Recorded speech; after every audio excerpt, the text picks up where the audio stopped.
Bismillahirrahmanirrahim. Assalamualaikum warahmatullahi wabarakatuh. Alhamdulillahirabbil alamin.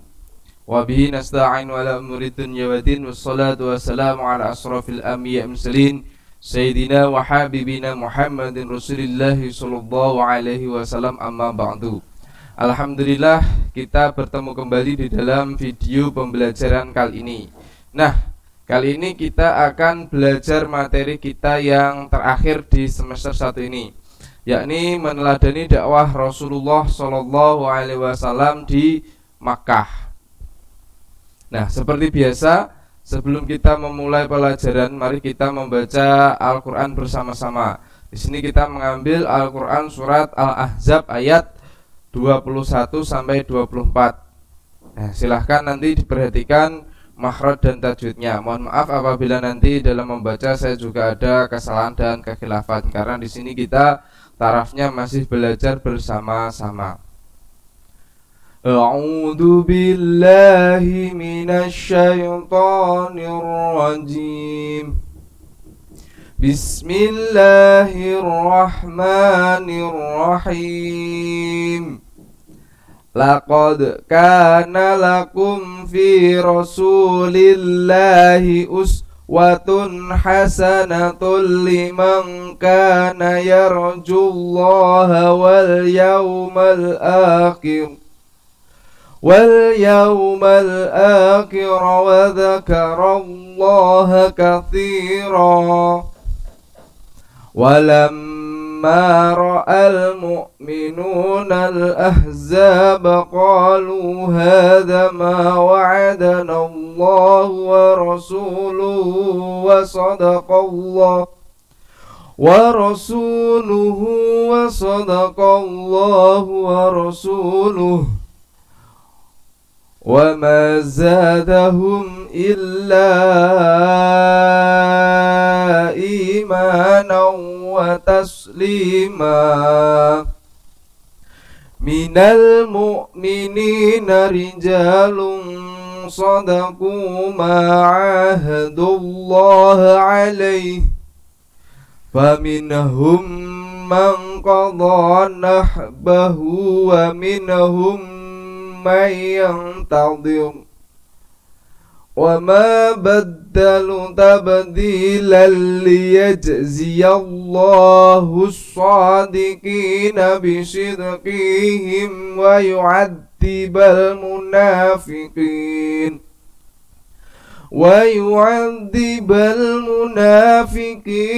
in syaa'a aw yaut. Kita ulang. Wa yu'adzibal munafiqina in syaa'a aw yatub 'alaihim innallaha kana ghafurar rahima. Shadaqallahul adzim. Nah, mari kita masuk di peta konsep, yakni periode Makkah. Nah, awalnya 12 Rabiul Awal 53 sebelum hijrah. Penanggalan masa itu dimulai, penanggalan di kalender Islam itu dimulai jadi sejak Rasulullah hijrah. Nah, 53 sebelum hijrah Rasulullah dilahirkan, atau tepatnya 571 Masehi. Kemudian 575 Masehi Siti Aminah wafat. Tahun 579 Masehi Abdul Muthalib wafat. 610 Masehi diangkatnya Rasulullah menjadi Rasul, yaitu di Gua Hira. Al-Quran surat Al-Alaq ayat 1 sampai 5. Kemudian mulai berdakwah secara sembunyi-sembunyi terhadap keluarganya. Nah, di sini Al-Quran surat Al-Mudaththir ayat 1 sampai 7.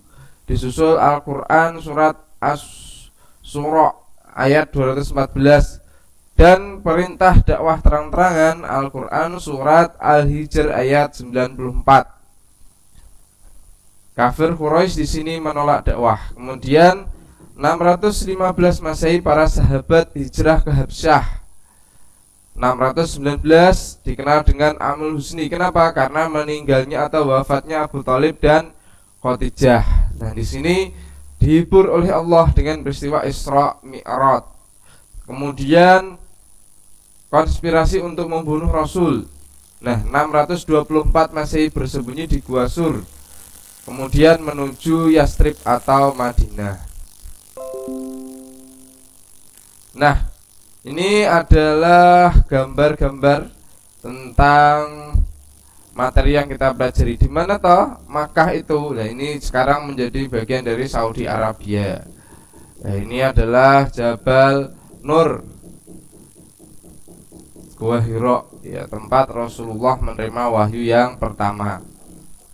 Nah, mari kita sedikit membahas, ya, pada tanggal 17 Ramadan tahun 610 Masehi, 13 tahun sebelum hijrah Nabi Muhammad SAW yang saat itu berusia 40 tahun mendapat wahyu pertama, yaitu surat Al-Alaq ayat 1 sampai 5. Nah, di sini menandai pertama kalinya Rasulullah diangkat sebagai Rasul. Lah, Nabi dan Rasul itu apa bedanya? Ya, jadi kalau Nabi itu menerima wahyu dari Allah untuk dirinya sendiri, kalau Rasul itu untuk seluruh umat manusia. Jadi itu bedanya. Jadi Nabi belum tentu Rasul, kalau Rasul sudah pasti Nabi. Itu pelajaran nanti di kelas 11. Nah, setelah turunnya wahyu kedua, yaitu surat Al-Mudassir ayat 1 sampai 7, Rasulullah diperintahkan untuk mulai dakwah. Nah, diingat ya. Jadi ayat-ayatnya atau surat-suratnya ini diingat. Wahyu pertama adalah surat Al-Alaq ayat 1 sampai 5. Kemudian perintah dakwah secara sembunyi-sembunyi atau memulai dakwah itu Al-Mudassir ayat 1 sampai 7. Bukan hal mudah untuk menyampaikan dakwah atau ajaran tauhid karena mayoritas penduduk Makkah telah memiliki agama. Ya, agamanya apa? Menyembah berhala. Nah, ini dulu zamannya kita kenal dengan zaman jahiliyah. Kenapa jahiliyah? Karena masih dalam kebodohan. Nah, kebodohannya adalah kebodohan dalam bidang moral, etika, hukum, dan agama. Kalau dalam ilmu mereka itu pandai bersyair dan lain sebagainya. Jadi sungguh sangat berat tantangan yang diemban oleh Rasulullah SAW. Tantangan, hambatan, hinaan oleh kaum kafir Quraisy sangatlah berat. Nah, namun semua itu tidak menyurutkan semangat Nabi Muhammad untuk berdakwah. Ya, sikap mulia ini dicontohkan oleh Rasulullah adalah tetap sabar, tangguh, rela berkorban, tabah, optimis akan mendapatkan perlindungan dan pertolongan dari Allah Subhanahu wa Ta'ala. Seandainya Rasulullah bersikap keras dan berhati kasar, tentu orang Mekah akan menjauhi Nabi Muhammad SAW. Jika mereka menjauhi beliau, berarti misi dakwah terancam gagal. Berkat rahmat dan kasih sayang Allah, Nabi Muhammad berlaku lemah lembut. Nah, ini berlaku lemah lembut. Sungguh pada diri Rasulullah terdapat suri tauladan bagi seluruh alam. Akhlaknya mulia, tutur katanya lembut, cinta pada umatnya, dan kasih sayang yang besar kepada sesama. Perjuangan dakwah Rasulullah di Makkah dapat kita teladani dan terapkan dalam kehidupan kita sehari-hari. Karena pada hakikatnya Muslim memiliki kewajiban berdakwah, menyebarkan kemuliaan ajaran agama Islam. Nah, mari kita lanjutkan kondisi masyarakat Arab jahiliyah. Berdasarkan asal-usul keturunan penduduk Jazirah Arab dibagi menjadi dua golongan besar. Ya, Khahtaniyun, keturunan Khahtan, dan Adnaniyun, keturunan Ismail dan Ibrahim. Pada awalnya golongan Adnaniyun memiliki wilayah utara dan wilayah selatan diduduki oleh golongan Khotaniyun. Namun seiring perkembangan waktu, kedua golongan ini membaur menjadi satu karena perpindahan dari utara ke selatan dan sebaliknya. Kota terpenting dikenal dan terkenal di Jazirah Arab adalah kota Makkah. Nah, tahukah kalian mengapa kota Makkah itu kota terpenting dan terkenal? Nah, karena jalur perdagangan yang ramai yang menghubungkan Yaman Selatan dan Syria Utara. Ka'bah itu berada di tengah kota Mekah, merupakan pusat keagamaan Arab. Mayoritas masyarakat Arab beragama Watsani, nah, yaitu percaya kepada dewa yang diwujudkan dalam bentuk berhala dan patung. Ka'bah itu merupakan tempat mereka berziarah. Nah, dulu dalam atau di lingkungan Ka'bah itu terdapat 360 berhala. Berhala utama ini ada Hubal. Terus kabilah-kabilah atau suku-suku itu memiliki pusatnya sendiri di dalam Ka'bah. Selain Hubal ada Lata, Uzza dan Manat. Nah, itu biasanya keluar. Jadi 3 nama berhala besar atau utama yang dulu selalu menjadi sesembahan pada masa jahiliyah di bangsa Arab. Nah, ada pula yang menyembah malaikat dan bintang, seperti dilakukan oleh kaum Sabi'in. Nah, hal ini adalah salah satu kejahilian di dalam bidang agama.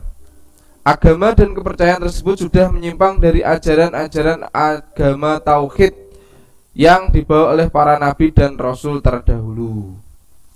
Di sini kondisi bangsa Arab dikenal dengan istilah jahiliyah. Nah, jahiliyah pada umumnya di masyarakat Arab itu tadi sudah kita singgung ya. Jadi kebodohannya di bidang moral, norma, etika, hukum, dan agama. Jadi intinya karakter jahiliyah adalah sifat keras kepala, mengutamakan hidup jangka pendek, tidak mau merubah perilaku pada perilaku yang benar menurut agama. Oleh karena itu karakter jahiliyah bukan mutlak milik bangsa Arab masa itu. Nah, sistem hidup masyarakat jahiliyah sangat ditentukan oleh 2 hal, yakni kekuasaan kesukuan dan kekuasaan ekonomi. Masing-masing suku dan kabilah itu bersaing mana yang paling kuat dan paling disegani. Sumber kekuatan adalah kesetiaan dan solidaritas antar anggota kelompok. Penduduk jahiliyah itu memiliki tabiat suka berperang, karena peperangan antar suku itu sering terjadi. Terus tabiat itu menjadi mendarah daging. Jadi bangsanya sangat suka berperang, senggol, bacok, dan lain sebagainya ya. Kemudian dunia Arab itu merupakan kancah peperangan terus-menerus. Akibatnya kebudayaan tidak berkembang. Kondisi masyarakat yang suka berperang seperti ini menyebabkan nilai wanita saat itu menjadi sangat rendah. Nah, wanita tidak memiliki hak waris peninggalan suami, bapaknya, atau anggota keluarga lainnya. Jadi apabila terjadi peperangan antar suku, maka suku yang kalah akan dijadikan budak oleh suku yang menang. Masyarakat Arab jahiliyah memiliki kebiasaan buruk, diantaranya minum minuman keras, berjudi, membunuh. Lebih dari itu mereka beranggapan minuman keras, berjudi, mencuri, berzina ya. Jadi dosa-dosa ini merupakan bentuk kejahilian di bidang norma etika dan hukum. Nah, apakah seluruh perilaku Arab jahiliyah itu buruk? Tentu saja tidak. Ada beberapa kebiasaan itu yang positif yang ada pada masyarakat Arab jahiliyah. Di antaranya memiliki keberanian, semangat juang tinggi, suka menghormati tamu, maju dalam bidang perdagangan. Sumber ekonomi dan penghasilan utama orang Arab dahulu itu adalah perdagangan dan bisnis. Orang-orang Arab jahiliyah sangat terkenal dengan kepiawaiannya dalam berdagang dan bisnis. Nah, kemudian yang kedua, Nabi Muhammad SAW diangkat sebagai Rasul. ketika beliau ya berusia 40 tahun banyak bertahanus menyendiri, menjauhkan diri dari keramaian daripada waktu-waktu sebelumnya. Pada malam 17 Ramadan bertepatan 6 Agustus 610 Masehi, ketika bertahanus di Gua Hira, datanglah malaikat Jibril untuk menurunkan wahyu pertama, yaitu surat Al-Alaq ayat 1 sampai 5 yang diterima di Jabal Nur. Nah, tadi kita sudah melihat gambarnya. Turunnya wahyu pertama berarti Nabi Muhammad SAW secara resmi diangkat menjadi nabi dan rasul. Nah, setelah menerima wahyu pertama, Nabi tidak langsung berdakwah menyampaikan risalah Allah Subhanahu wa taala. Nabi masih menunggu turunnya wahyu kedua. Lah, di kala-kala menunggu ini diliputi perasaan cemas, khawatir kalau ternyata wahyu itu putus dan tidak ada kelanjutannya.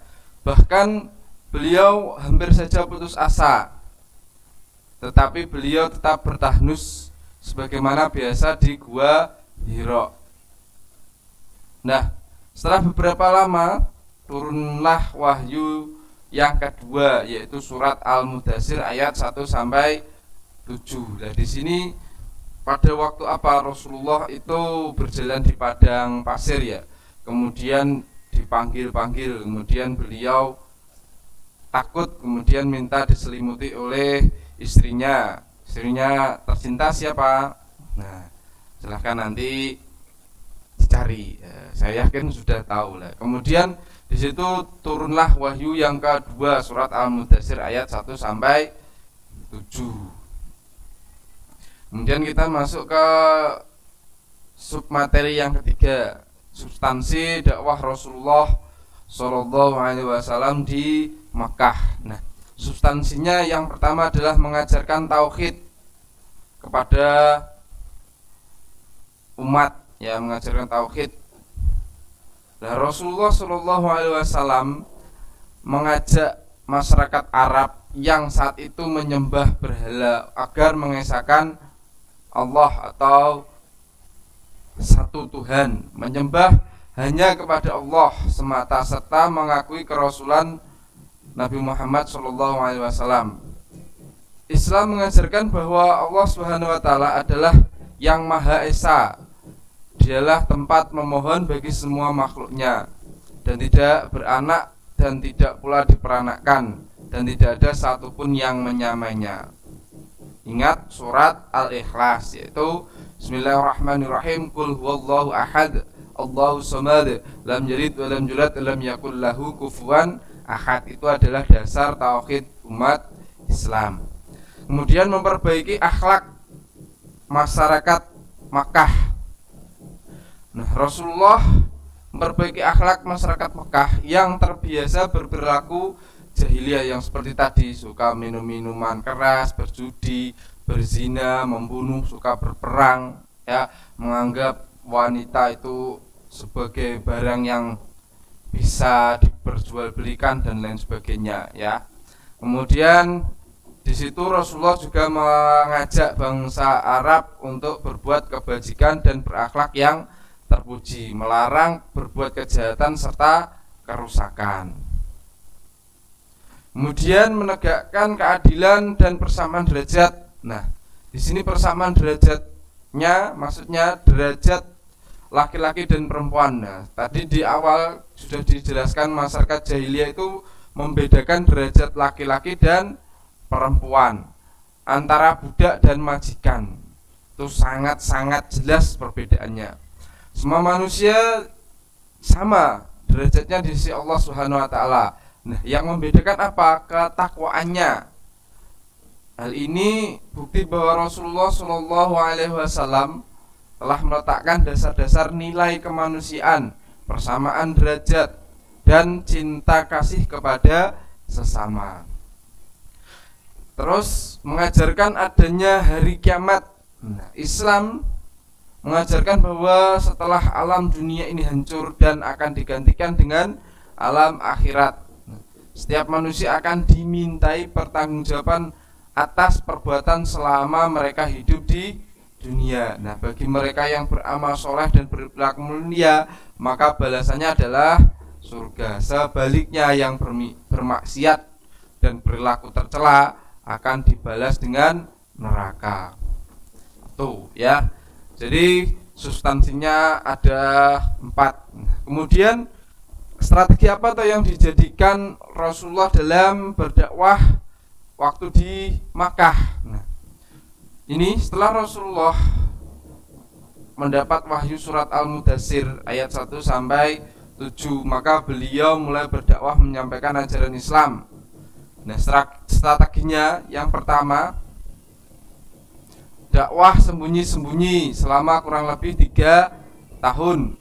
Nah, mayoritas masyarakat Arab yang menyembah berhala dan patung-patung di sekitarnya, kepercayaan itu yang sudah diyakini selama turun-temurun dari nenek moyang. Nah, kondisi ini yang mengakibatkan tujuan dakwah ya guna menyampaikan ajaran tauhid terhambat. Nah, sebab resiko penolakan terhadap ajaran Islam semakin tinggi, mengingat selama bertahun-tahun mereka menyembah berhala. Strategi yang paling bijaksana yaitu adalah sembunyi-sembunyi. Jadi agar nantinya masyarakat Makkah itu tidak kaget karena kemunculan agama Islam. Nah, pada mulanya Rasulullah mengajak anggota keluarga, sahabat, orang-orang yang dekat dengan beliau sewaktu dulu beliau berdagang, orang yang sangat mengenal kepribadian beliau. Terus jadi Rasulullah sebagai pribadi yang jujur atau al-amin, terus mencintai kebaikan, kebenaran serta kelurusan akhlak beliau. Nah, dengan demikian Rasulullah juga mengenal mereka dengan baik. Jadi sudah saling mengenal.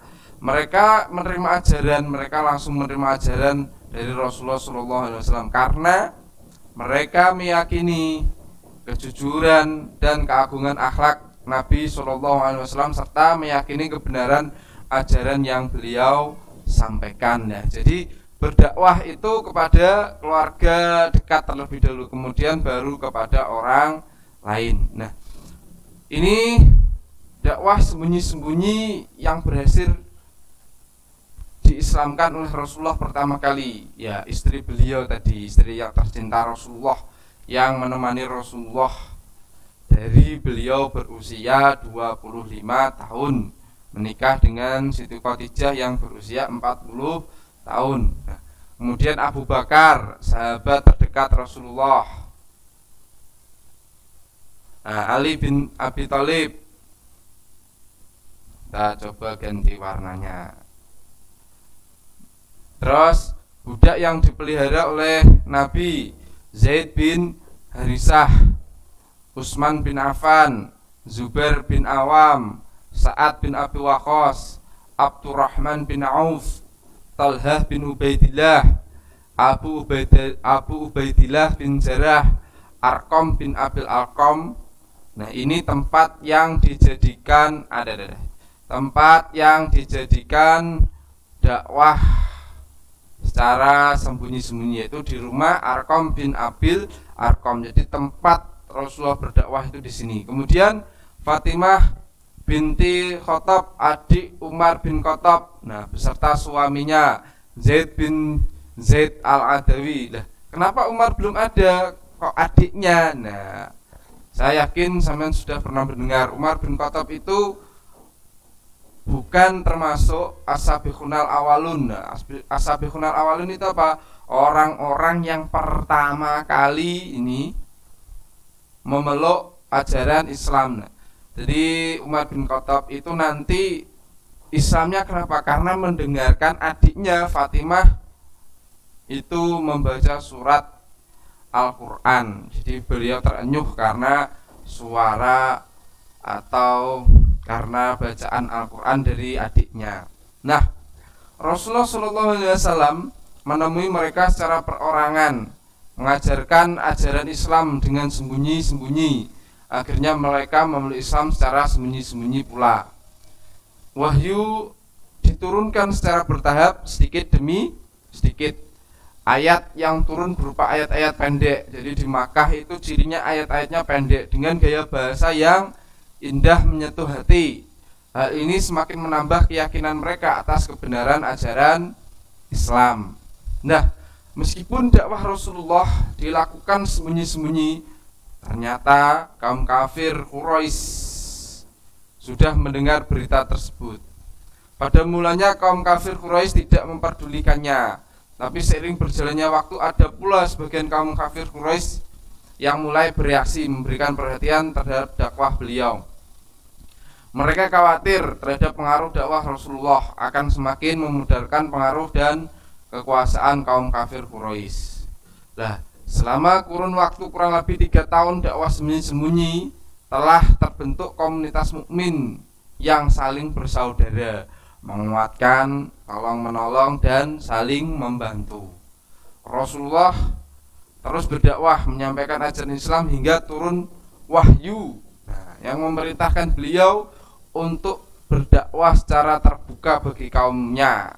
Terbuka.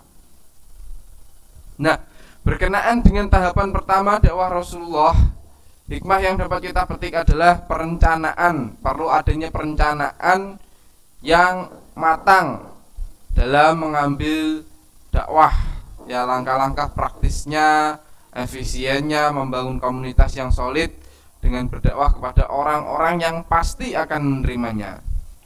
Kemudian strategi yang kedua adalah dakwah secara terang-terangan. Nah, ini selama kurang lebih 10 tahun. Allah Subhanahu wa taala menurunkan Al-Qur'an surat Al-Hijr ayat 94. Nah, fasda' bima tu'maru wa a'rid 'anil musyrikin. Maka sampaikanlah Muhammad secara terang-terangan segala apa yang diperintahkan kepadamu, dan berpalinglah dari orang-orang yang musyrik. Turunnya ayat di atas memberikan isyarat bahwa yang dilakukan Nabi beserta para sahabat akan menghadapi hambatan dari kaum kafir Quraisy. Dengan demikian, Rasulullah SAW dan para sahabat sudah mempersiapkan diri menghadapi segala resiko. Nah, ini dialognya, contoh dalam gambar. Setelah turun ayat tersebut, Rasulullah mengundang para tokoh-tokoh penting dari kaum kafir Quraisy. Jadi diundang, pemimpin-pemimpinnya diundang oleh Rasulullah untuk dialog bersama-sama dengan mereka. Nah, kemudian di situ Rasulullah menyampaikan ajaran Islam yang mulia kepada mereka. Pada akhirnya pertemuan tersebut mereka ingkari segala apa yang disampaikan Rasulullah SAW kecuali paman beliau, yaitu Abu Thalib. Nah, Abu Thalib itu sangat menyayangi Nabi Muhammad dan menyatakan bahwa selama hidup dia akan selalu melindungi Rasulullah SAW. Nah, di sini setelah turunnya Al-Qur'an surat Al-Hijr ayat 94, Rasulullah mulai intensif dakwah secara terang-terangan. Rasulullah merasa mantap mendapat dukungan dari Abu Thalib. Rasulullah mengumpulkan penduduk Mekah di Bukit Safa. Tampak yang hadir adalah tokoh-tokoh kaum Quraisy seperti Abu Lahab, Abu Jahal, dan Umar bin Khattab. Nah, ketika Nabi menyampaikan ajaran Islam kepada mereka, Nabi mendapatkan perlakuan kasar dan hinaan dari mereka. Apakah Nabi dalam berdakwah tidak ada hasilnya? Dakwah tersebut tetap ada hasilnya, yaitu beberapa orang dari golongan lemah seperti budak, orang miskin menjadi pemeluk ajaran Islam.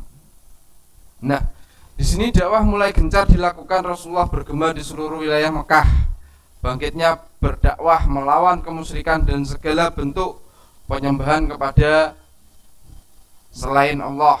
Ya, Rasulullah menyatakan dengan tegas bahwa siapa yang menyembah berhala, siapa yang menjadikannya penolong, sungguh mereka dalam kesesatan yang nyata. Dakwah ini sangat mendapatkan rintangan dan tantangan yang berat dari kaum kafir Quraisy. Paman Rasulullah yang bernama Hamzah bin Abdul Muthalib masuk Islam.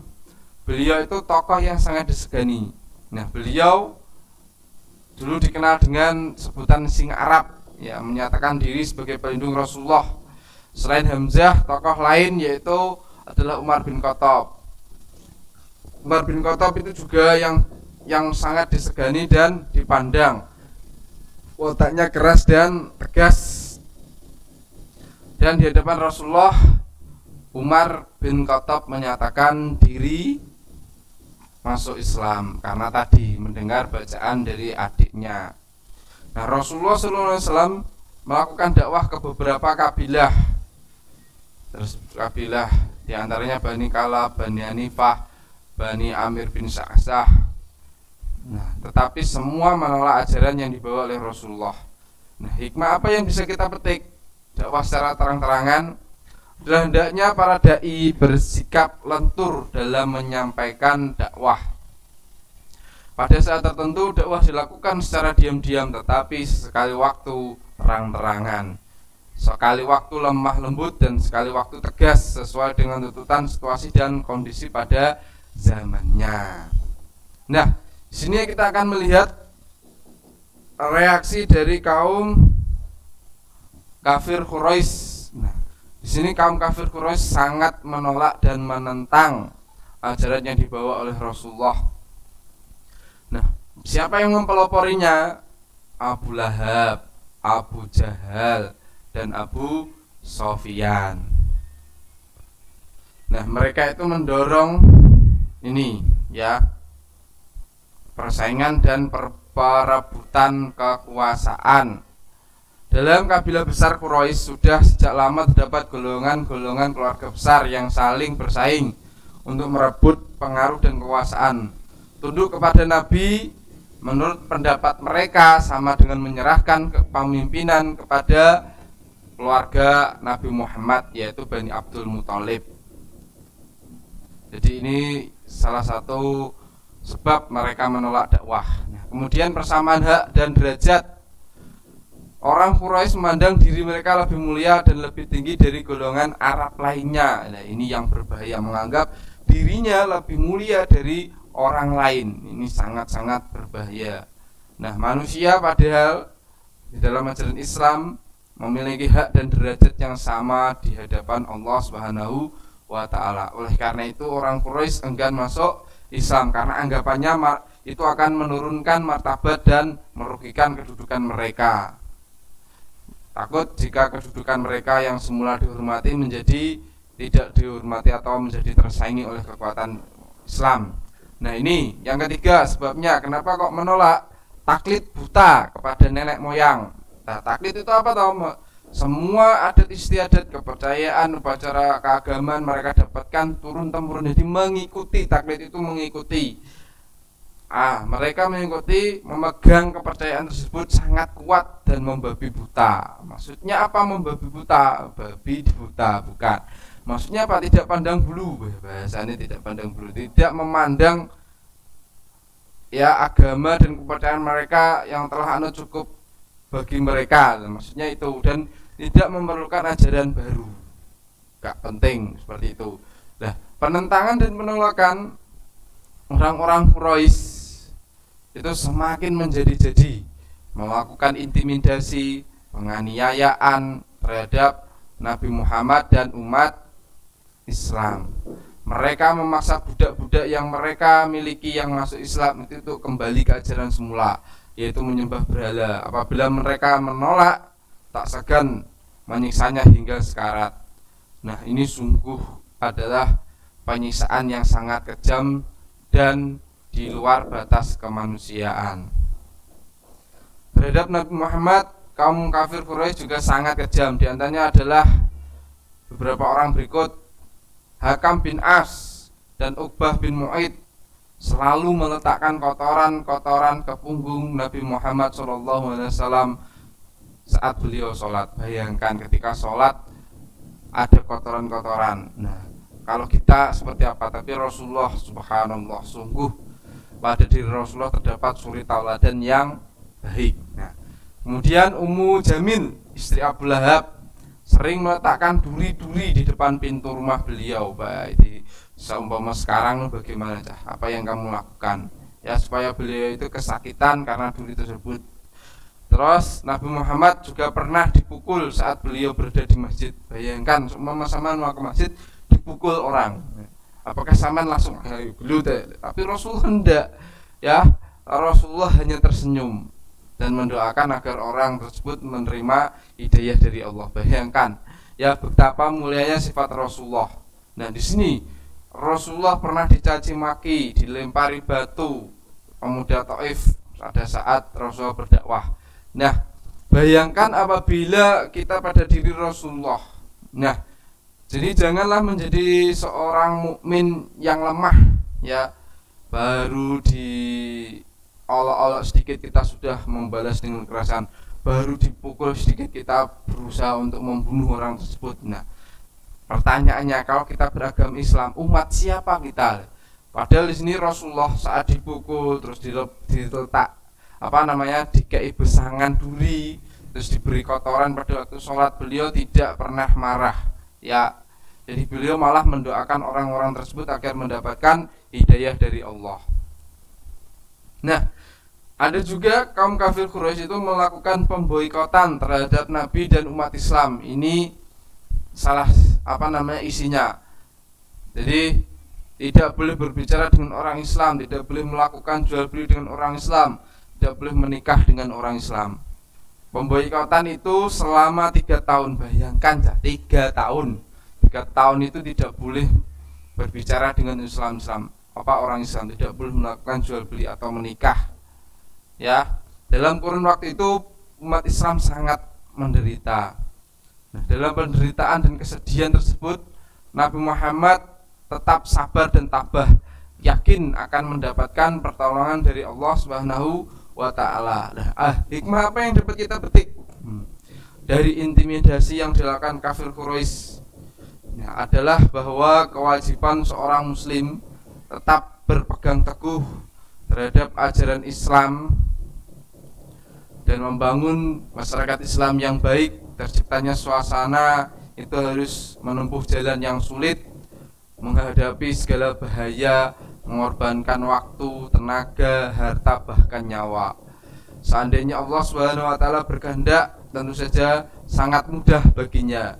Namun komunitas Islam yang adil, makmur dan sejahtera yang menyatakan beriman kepadanya, dengan demikian apapun yang dialami oleh para dai yang menegakkan panji-panji Islam dan merupakan sunnah ilahi, bila mendapatkan kesulitan tetaplah optimis, karena seorang dapat merasakan kebahagiaan bila pernah mengalami penderitaan dan kesulitan. Nah, berikutnya penyebab keberhasilan dakwah Nabi. Rasulullah Shallallahu Alaihi Wasallam berdakwah di Mekah dengan perjuangan yang luar biasa, gigih dan tak kenal putus asa. Meskipun menghadapi hambatan, penganiayaan, penyiksaan dari kaum kafir Quraisy, Rasulullah tetap sabar dan tabah menghadapi. Nah, apa penyebab keberhasilannya? Yang pertama, berakhlak mulia. Nah, Rasulullah selalu berakhlak mulia dalam berdakwah. Beliau dikenal dengan sifat-sifat yaitu sidik, benar, tabligh, menyampaikan risalah, amanah, dapat dipercaya, fatonah, cerdas. Dan lebih dari itu, masyarakat Arab mengenal Rasulullah sebagai pribadi yang jujur dan dapat dipercaya, yaitu memiliki julukan Al-Amin atau orang-orang yang dapat dipercaya. Yang kedua, memiliki analisis sosial yang cerdas. Berkat kecermatan beliau dalam menganalisa kondisi sosial masyarakat Arab, akhirnya beliau berhasil dakwah dan mengatasi segala rintangan, terutama yang dilakukan oleh kaum kafir Quraisy. Kemudian memiliki niat yang kuat. Kuatnya niat beliau dalam berdakwah tampak dalam semua sisi perjuangan dakwah. Beliau sangat gigih, tangguh, rela berkorban dalam menegakkan kebenaran, pantang menyerah, meninggalkan kesenangan duniawi dan menghabiskan waktunya semuanya untuk berdakwah. Yang keempat, penuh kasih sayang. Dalam dakwah Rasulullah menonjolkan rasa kasih sayang. kepada siapapun. Beliau bertutur kata lemah lembut dan halus, serta tidak pernah dendam. Nah, ini yang perlu kita ikuti, tidak pernah dendam kepada orang-orang kafir yang pernah menyakiti beliau. Sebaliknya, beliau selalu mendoakan agar meraih kebaikan dan hidayah dari Allah Subhanahu wa taala. Subhanallah. Kemudian menyampaikan kebenaran. Nah, semua yang diajarkan oleh Rasulullah adalah wahyu dari Allah Subhanahu wa taala, sehingga kebenarannya mutlak. Kebenaran ajaran Islam disampaikan kepada penduduk Mekah dengan cara yang benar pula, sehingga Rasulullah adalah teladan sempurna dan dalam menyampaikan kebenaran. Terus menggunakan strategi yang tepat. Nah, Rasulullah berdakwah menggunakan strategi itu. Tadi yang pertama secara sembunyi-sembunyi, kemudian setelah mendapat pendukung yang cukup, beliau lanjutkan dengan terang-terangan. Hal ini terbukti dengan tercapainya misi dakwah Nabi Muhammad SAW di Makkah. Nah, yang berikutnya adalah hikmah. Apakah hikmahnya yang kita pelajari dari sejarah dakwah Rasulullah di Mekah? Yang pertama adalah menumbuhkan keyakinan bahwa Allah Subhanahu wa taala pasti akan menolong hambanya yang sabar tabah, memiliki semangat tinggi dalam berdakwah. Kemudian meyakini semua hidayah datangnya dari Allah. Sementara Rasulullah hanya bertugas menyampaikan risalah. Jadi sama dengan guru, ya. Guru itu tidak bisa membuat muridnya pintar atau muridnya baik. Guru hanya tugasnya adalah menyampaikan apa yang diketahuinya. Jadi Rasulullah pun sama, tidak bisa membuat orang itu menjadi beriman. Nah, jadi semuanya dari mana? Dari hidayah yang diberikan oleh Allah kepada orang-orang yang telah dipilih oleh Allah Subhanahu wa taala. Ini yang harus kita yakini. Kemudian Islam mengajarkan persamaan hak dan derajat bagi semua manusia. Setiap orang memiliki derajat kedudukan yang sama di sisi Allah. Hanya ketakwaanlah yang menjadi ukuran kemuliaan di hadapan Allah Subhanahu wa taala. Kemudian setiap perjuangan dakwah membutuhkan pengorbanan. Rasulullah dan para sahabat mengorbankan harta, benda, dan jiwa untuk menegakkan ajaran Islam. Nah, di sini apa toh yang bisa kita ambil dari sejarah singkat Rasulullah Shallallahu Alaihi Wasallam berdakwah di kota Makkah? Jadi kenapa kok hanya kota Makkah? Nah, ini karena semester 1 itu khusus membahas tentang dakwah Rasulullah di kota Mekah, ya. Jadi untuk kota Madinahnya kapan? Nah, itu nanti di semester 2. Nah, di sini nilai-nilai karakter, penerapan karakter yang harus kalian miliki, ya.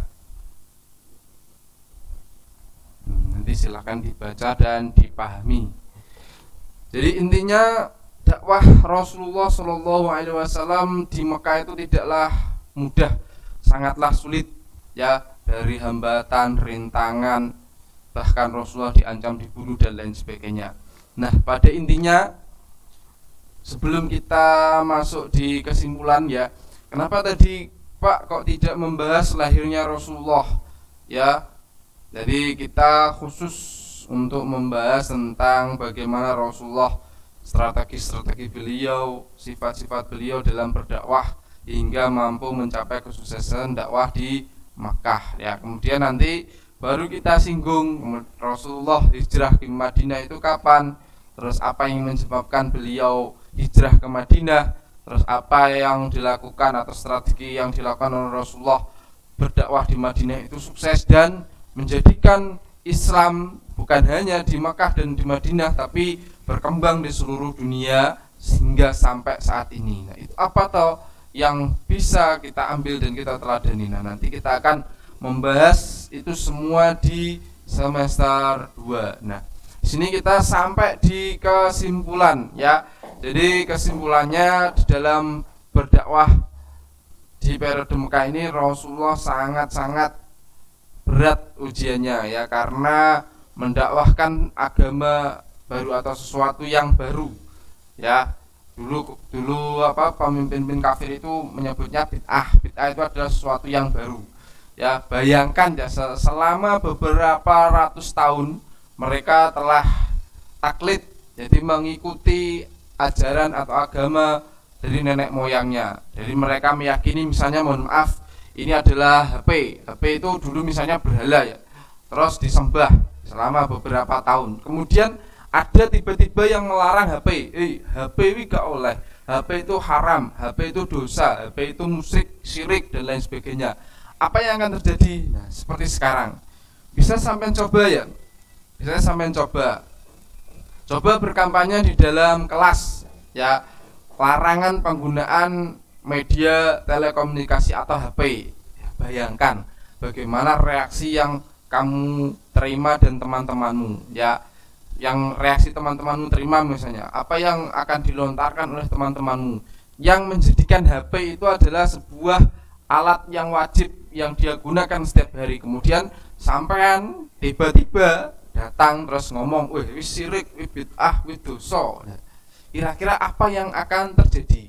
Itu bisa nanti sampean jadikan sebuah pengalaman baru bagaimana Rasulullah itu berdakwah di Makkah, betapa sulitnya ya. Jadi nanti silahkan mencoba menjadi posisi Rasulullah. Nah, di kelas silahkan nanti coba ya, bahwa zaman akan memunculkan tadi melarang HP itu ya. Nah, jadi panjang dari kemana-mana, mohon maaf. Nah, ini kita akan masuk di ranah sekarang. Pak, apakah sekarang ini ada jahiliyah baru, Pak? Iya, kita masuk di jahiliyah modern. Kalau dulu mereka, ya mari kita lihat flashback sedikit. Kita lihat flashbacknya. Nah, di sini. Kalau dulu wanita itu dianggap derajatnya paling rendah. Nah, sekarang banyak wanita-wanita yang telah ditinggikan derajatnya oleh Allah itu membuat derajatnya menjadi rendah. Mohon maaf ya, itu bukan semuanya, tapi ada sebagian wanita yang seperti itu. Karena maraknya media sosial ya, itu menjadikan wanita rendah. Kenapa? Bukan saya merendahkan, tidak. Ada banyak aplikasi seperti TikTok, ya, Instagram dan sebagainya.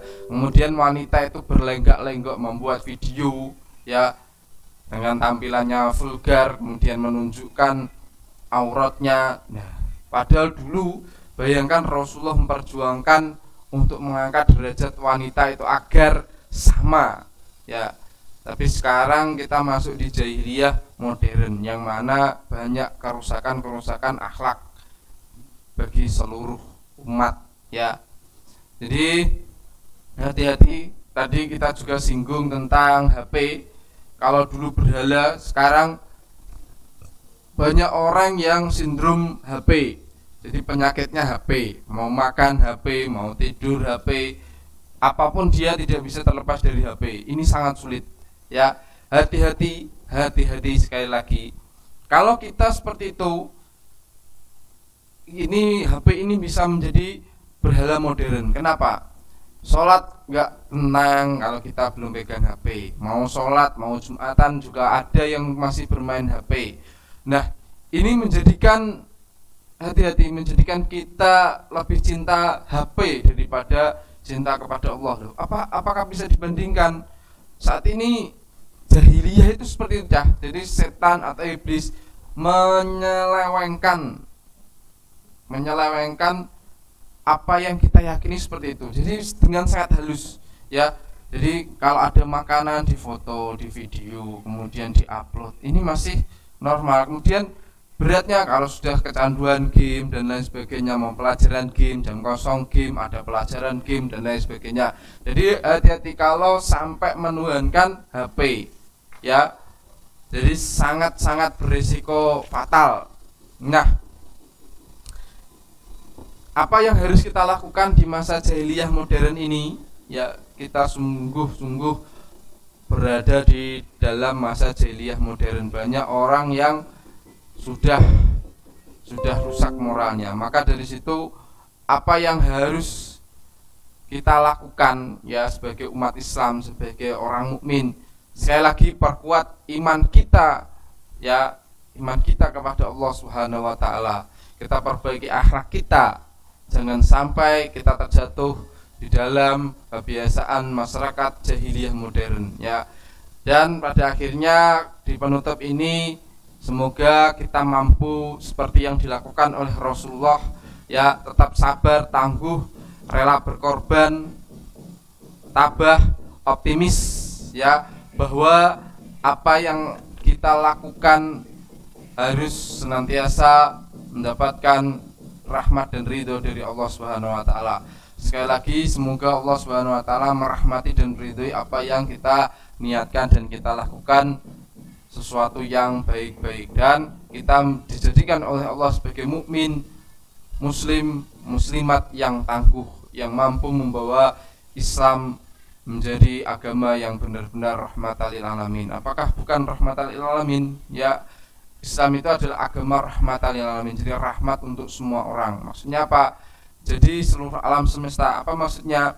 Nah, mari kita ikuti, kita contoh perilaku-perilaku, sifat-sifat mulia yang dimiliki oleh Rasulullah SAW dalam berdakwah di Mekah tadi, ya, agar Islam itu dikenal sebagai agama yang penuh dengan kebaikan, kedamaian, ya, membawa kebaikan untuk seluruh alam semesta ini. Akhirnya mohon maaf apabila ada dari saya yang salah, ya, dari saya yang kurang berkenan, saya mohon maaf yang sebesar-besarnya. Dan setelah ini silahkan nanti untuk mengerjakan LKS, ya, atau latihan kerja siswa. Nanti akan saya kirimkan link untuk dikumpulkan.